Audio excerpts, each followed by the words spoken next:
Okay, so hello, my name's Chris, and I'm making this video because back in 2013, for some reason, and I can't remember the exact reason, I decided to register on the blood stem cell donor list. And I think it was because there was something at work that was going on, and there was like a campaign to get as many staff members registered as possible. And so I registered at the time um, using a mouth swab, which is sufficient to see if people are a match or not before you start doing more intrusive things like blood samples and things like that. So it was pretty easy to register, really, and I didn't really give it another thought. And apparently, I've been reading on the DKMS website, which is a charity that I'm registered with. I've been reading on their website that in the 10 years following your registration, you've only got a 4 to 5% chance of being a match for somebody. So that's fairly slim, isn't it, really? Which is obviously why they need lots of donors. So, anyway, fast forward, it's now May 2018, 5 years later, and 2 weeks ago, it was funny actually because me and my other half, Annabelle, were sat watching telly, and this thing came on about being a donor for blood stem cells.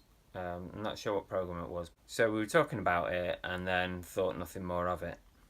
And weirdly enough, 2 days later, and this is 2 weeks ago from today, so 2 weeks ago, I got an email from DKMS, and it said, fortunately, you might be a match for somebody. I thought, how bizarre is that? I literally not thought about it for 5 years, had a conversation with the missus because something was on telly, and 2 days later, I got an email. So, yeah, it said I might be a match for somebody. Do you want to help out, basically? So, of course, I would not give it a second thought. If I can help somebody, then yeah, absolutely. So, emailed them back, and then they phoned up to talk through the procedures.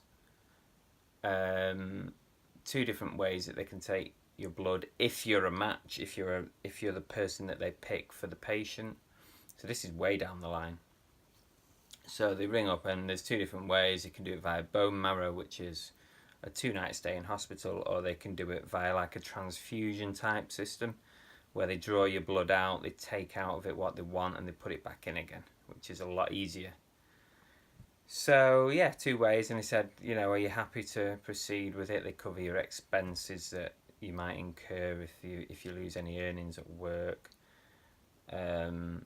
things like that, really. So yeah, I just said, yeah, whatever, yeah, go ahead. So the next step, they sent a blood sample kit, and they organised for me to go to my local doctor. So that was about a week ago from today. So I went along to the doctor's. They took 4 little tubes of blood out of me, and then I just boxed it up in the packaging that they gave and stuck it in the post box and waited a few days.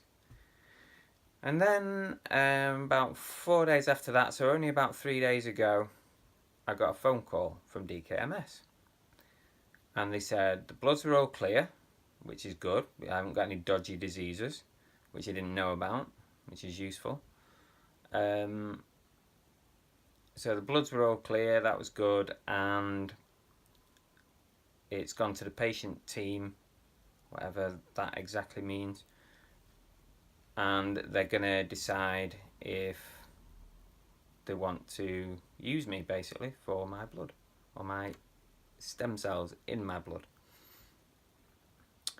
So I think it was the next day, a couple of days ago, got a phone call, and they said, actually, we're really happy with the match, that you're pretty much our first choice. So then you start to think, wow, this could actually happen. And I asked on the phone which method they were thinking about, and they're talking about the bone marrow one, which is the crappier one, really, the harder one for me, because it means general anaesthetic, 2 nights in hospital and a week's recovery. But still, I'm not giving that a second thought. At the end of the day, it's nothing, is it, for me, where there's somebody with some kind of blood cancer who is probably going to die if they don't get this. So how can I say no to that? So that is where we're up to.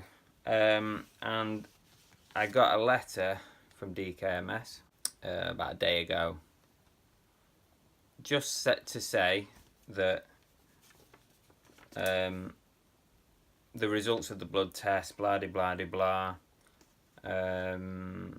They're currently trying to determine the best treatment plan for their patient. They're not quite ready to proceed yet, but would like to make sure you're still available to donate should they decide to move forward in the coming months. And we ask that you're available for the next couple of months, basically.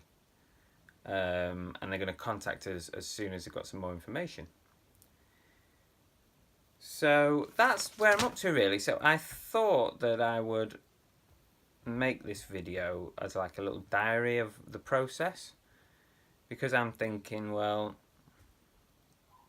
it might help somebody else decide whether to be on the register or to donate. And if that helps get a few more people on the list, then that's a good thing. Because it's like the unknown, you don't know what is ahead.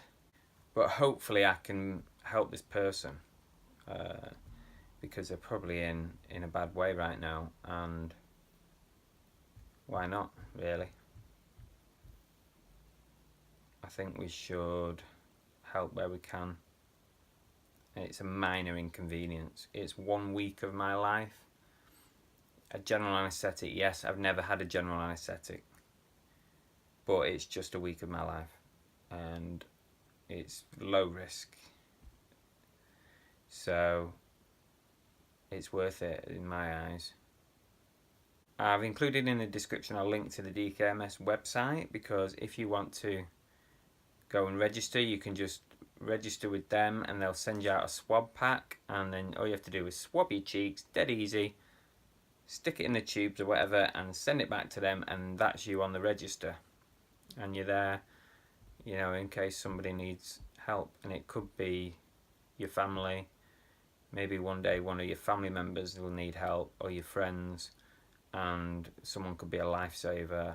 And I feel in quite a privileged position to be able to try and save someone's life. That's kind of what I'm thinking at the minute. I hope that I can help them, really. So I'll update you soon.